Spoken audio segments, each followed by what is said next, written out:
Today I want to show you guys how to make one of my favorite AFK bases. It's very simple, very effective, and it's one that I've used in many different versions of my playthroughs. I like to use this similar design, kind of mix it up a little bit, kind of just depending on what the playthrough is. But this kind of AFK base is completely scalable. You can either have it so it's basically just doing everything for you, or you can set it up so that it is doing a chunk of the work, but then you can work along with it, and you can still get some experience for it. So, first things first, I'm just using concrete blocks, but you can build by whatever you want to, really. You want to have a column, about 3 by 3 high. You can go as high as you want to, really. I think, maybe 5 high is good, 6 high. Really nothing higher than that would be absolutely needed. Now, one of the things you want to make sure you do is you have a way for the zombies to get up, so you can put some sort of stair system in here. But one of the things that I like to do is instead of having stairs is to have stepping stones like this. And the reason why is because every single time that a zombie reaches a stopping point like this, they have to stop, pause for a second, and then jump. And they reach the next one, they pause and jump, pause and jump, pause and jump all the way.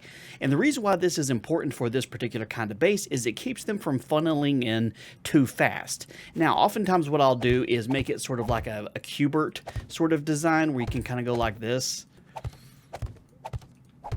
And that way they have multiple directions they can go to jump up from this way, and so they're not all bottlenecking in the same one. So this one does work pretty well doing it like this. I'll go ahead and set it up this way since we're doing it.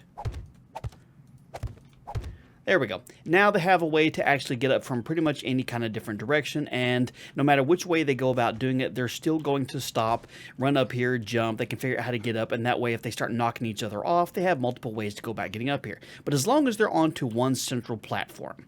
Now, this next part is completely up to you if you want to do this. You can either make the shortened version of this, or you can make the little bit wider version. I'm going to go with the longer one. So 1, 2, 3, 4, 5, 6 is about as long as you need to go, really. And then make another 3 by 3 column going all the way up to add some extra supports.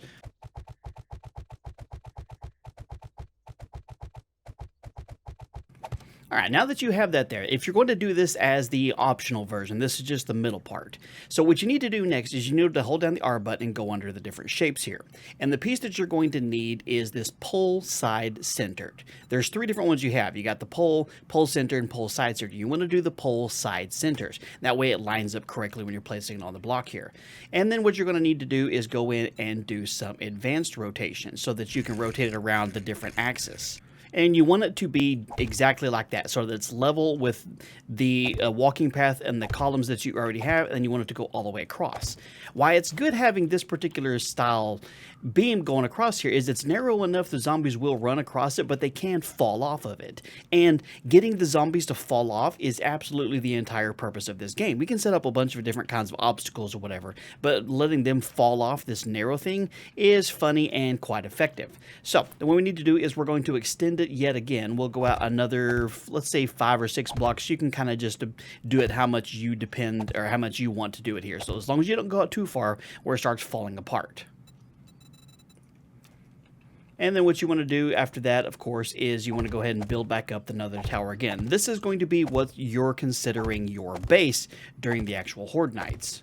So we'll get this tower built up, and then we'll show you what we're going to do next with it. Okay, now we got all 3 towers set up over here. This is where the zombies are going to come up. They're going to run across over here, have chances to fall off of everything, and this is where you're going to be calling yourself home. So you can build this part of it however you like doing it. There's no real set rule when I'm doing this as to how you want to do it. So if you want to make yourself an epic little tower over here doing it like this, that's totally up to you, and you can do it just kind of however you want to. You can keep it pretty simplified, though.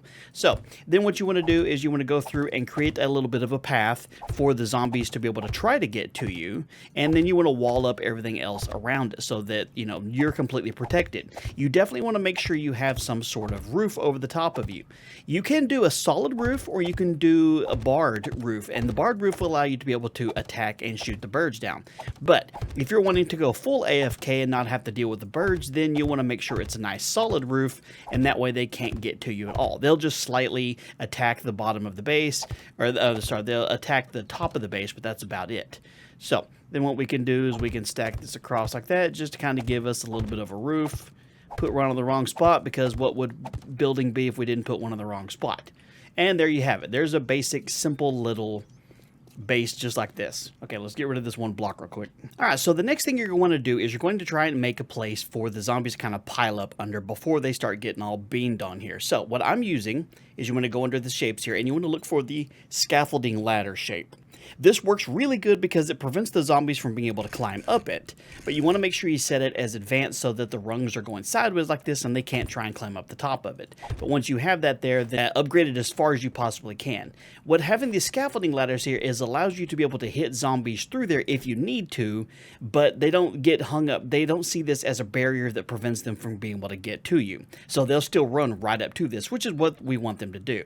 Planning ahead is key. You need to have a way to get outside of this place, so that you can get inside, before the Horde night starts without running all the way down and have no way to get in. So you can make yourself a door with the ladder or whatever you want to go about doing over here, however you want to do it. But definitely need to have a way to get all the way over here. Now, what you don't want to do is to allow the zombies to have too much of an option when it comes to a path to get to you, because they will absolutely try to do it. So you can have it up to this point right here, and you should be pretty good. This is not a guarantee that the zombies won't necessarily try to jump over here, but most of the time they don't try to do it. And of course you can set up little hatches and stuff to do that too. But the reason why you want to have this little path over here is because this is where we're going to put Sledgie. You can find these little robotic sledges fairly early on in the game while you're playing it, and most of the time they're a level 1, but they do what they need to do. If you can find yourself a weighted head mod, or even better, a burning shaft mod, put it onto Sledgie, because then it allows it to do a lot of extra damage. If you put the weighted head mod on there, it has a chance to stun and slow them, which adds to what we want it to be able to do here. But the burning shaft mod will set them on fire, and that's so much more fun. So once you have Sledgie ready to go, then what you need to do is you come over to this side and you place him right there, like that. He's going to go back and forth, but any zombies that come running up here trying to get to you will pause at this point right here, and Sledgie is just going to yeet them off into non-existence. And that's what you want to happen. That is the basis of how this base works, is allowing Sledgie to just straight up beat on zombies all the live long day. So let's get this wall upgraded real quick. And there you have it. Now the zombies can run up. They can beat on this all they want to. And other than just you kind of sitting inside and doing the repairs as they do damage to this, Sledgie will sit here and do a decent chunk of the work. Now, here's something to keep in mind. When you're very first starting off here, you can only go a certain distance away from Sledgie before he just gets bored and takes a little nap. You can't go too terribly far. So when you're doing these kind of AFK bases using Sledgie, you have to be kind of close. Or I would recommend putting another one right over here to kind of duplicate the design, but you've got to be kind of close or he goes to sleep. Fortunately, you can be a pretty decent little distance away. Now, as you very first start using him, you're not going to get any experience from him at all. So what you're going to have to do as you level up is you go into your robotics inventory. And as you start building this up, they do a lot more damage. They reload a lot faster. The active range and how far away you can be away from them and still, have them active is great. The number of Sledgies you can have at one time. And then you get to the point where you can start actually getting experience for them doing all the kills, which is absolutely wonderful. When you get down to Robotic Expert 5 and you have an active range of 18 meters, then you could have 2 of these guys running over here. And what you could do is you could extend this bridge out this way just a little bit and put another Sledgie right here, so that he's facing that direction and you got double the action. Now, something I like to do, because this is basically done at this point. But something I like to do is go through and just place a series of blocks right there in the middle. And the reason why is because, just like I said over here when you're designing the steps, the more zombies have to stop and pause for a second and think about life and all that, the more it's going to give Sledgie a chance to do his job.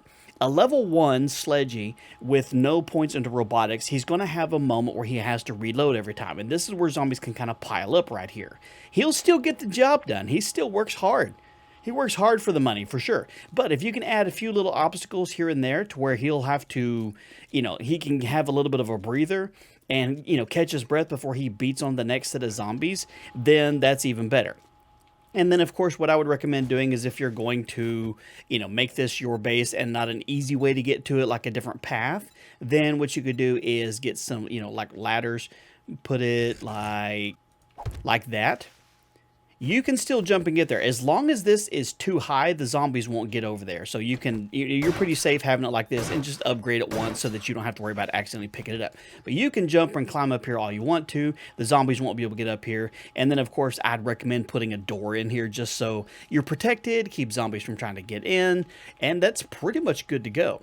So let's see how we got this set up here. Again, anytime that you can put any kind of barrier that makes the zombies jump over, the more space Sledge is going to have to get some work done. So you could put another row like this, so when they get up to the top, they have to jump over and go over here. You could set a block off into the middle, and what you could technically even do, what I've done in the past, is go back and use this pole-centered or pole-centered side, and then what you can do is rotate it around so that it's advanced again. Hang on. Like this. And you can put it right here in the middle. And if the zombies see it like this right here, when they run up to it, they still have to pause just long enough to get over the top of it. I'm not going to do that here because we want to keep it nice and simplified, but that is something you can do if you want to add just another step for them to do that. But this pretty much works as far as an AFK base goes. Okay, we got our door in here. We got Sledgie is ready to go. Let's spawn in a whole bunch of zombies just to kind of test it out and see what we can do with it, okay? So, let's see. I didn't mean to go into first-person mode here. Let's get our lovely Sylvia out here. We'll get 25 in at a time on here. We'll get, how about 2 groups of that here? We'll get 50 of these lovely Sylvias over here just to kind of see what they do. Okay, all right, let's get inside our little base. Hide for a second. And then what we'll do is we'll just kind of stay right here. Detach the camera so we can kind of see what they're doing. They can't see. I'm still inside there. I'm just moving the camera around here. But turn on their AI, fire a couple shots, and see what they do here. Let's see how many of them do this. I need to make sure I stay close enough to Sledgie, but see how they're having to stop and pause temporarily to kind of figure out what the hell's going on. And each one of those steps, they have to stop and think about it, and see some of them fall off. So then we get back over here. There's a couple of them climbing over the top of each other. Get to right here, and Sledgie can just get some work done. Just launch them off the side, and every time they get hit, they do a little bit of damage.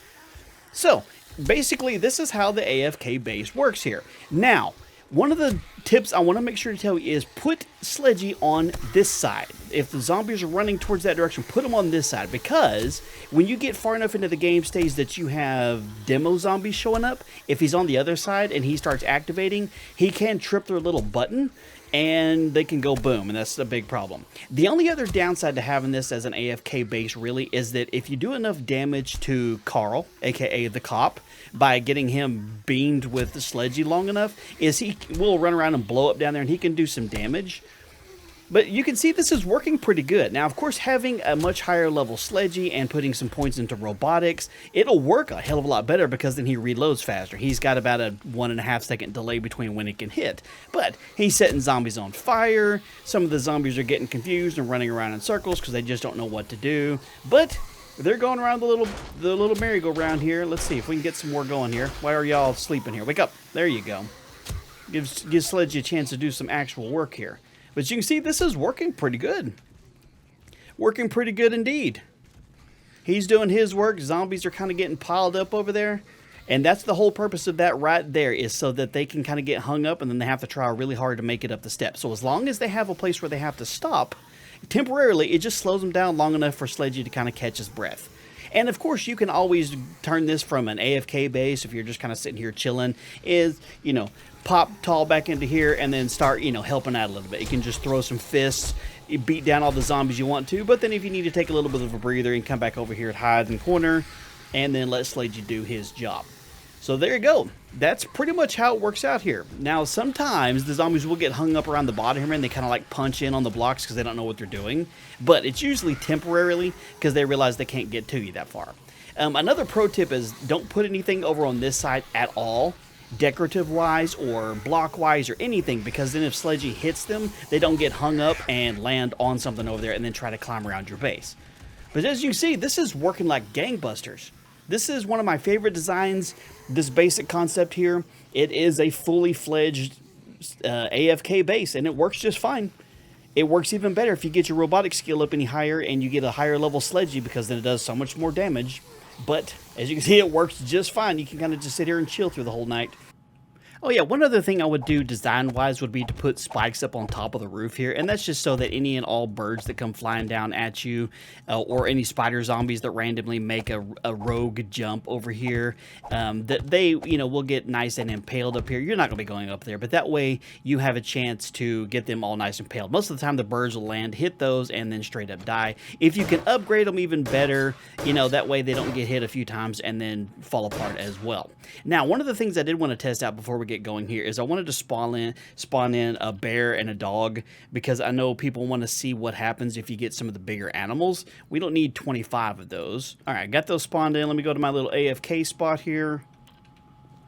Hang out, chill for a second, and go back into flying around mode. Turn the AI back on, and there you go. Y'all can come over here and see what they do. Now, the bears will eventually try to go up and around this side over here, but it's not really designed for the bear. They don't really care as much. I mean, they kind of do a little bit, but I guess hey, come over here and get me. There you go. See, they'll try to make their way up here for sure, and they can. They're just a lot more of a lumbering, slow, dumb idiot kind of animal. They can't make it up there as easily. The dogs can make it up there, but they don't really necessarily care. So they end up kind of going around and just beating on the sides of either the other zombies, which is always in your favor, or they will try to hit the side of the base, but they really don't necessarily care too much. Dogs can make it up there. Dogs will make it over there and start biting and things, and then they get yeeted off just as easily. Hey, come get some, sir. I want them to see what you're doing here. You know how to climb. Come on, you can do it. Can you do it? Climb up here. Maybe I've made a bear deterrent. Maybe they don't like playing Cubert and they're not very good at it. Come on, hobble your happy butts up there. Come on, we got to see what happens if you get around up there. You almost made it. You almost made it. There you go, just a little bit higher. See how they have to slowly lumber over all the blocks? There you go. You're making it. All right, he made it. Good job. And then you get set on fire and knocked off the side. Sorry to see it, sir. So, there you have it. It still works against bears, works against dogs just the same. They get kind of pissy and hit the base real quick. That's why I would recommend having the bottom, upgraded to at least cement or concrete. If you can go higher than that, that's great. But you definitely don't want to do just wood or cobblestone, because it'll get wrecked by the first thing that either explodes or get kind of pissed off that they can't get to you. So, there you go. What do you think? Leave me a comment. Let me know what you think. How many of y'all have tried similar style bases to this before and seen how well they actually work out here? And having this Cubert style setup over here, it'll make sure that they can get up multiple paths in case they get bored and start beating on any of the blocks, which sometimes they get a little bit bored and they'll do that. Now, I would recommend putting one block right there on both sides. I didn't do that, but put one block right there on both sides just so they don't get hung up on this side and go full on dumbs. But you see, working just fine. All right, let's just out of curiosity. Let's see if I go in this and see how the damage is doing. All right, so it's taking a little bit of damage. So we'll go ahead and repair you, and we're good. That's about all the damage they've done. They can go back to AFK again. So there you have it, guys. If you found the video useful, do me a favor, leave a like on it. If you're new to the channel, subscribe so you don't miss out on future videos and other fantastic builds. Let me know what you think of this build. You guys have a wonderful day, and I'll talk to you later.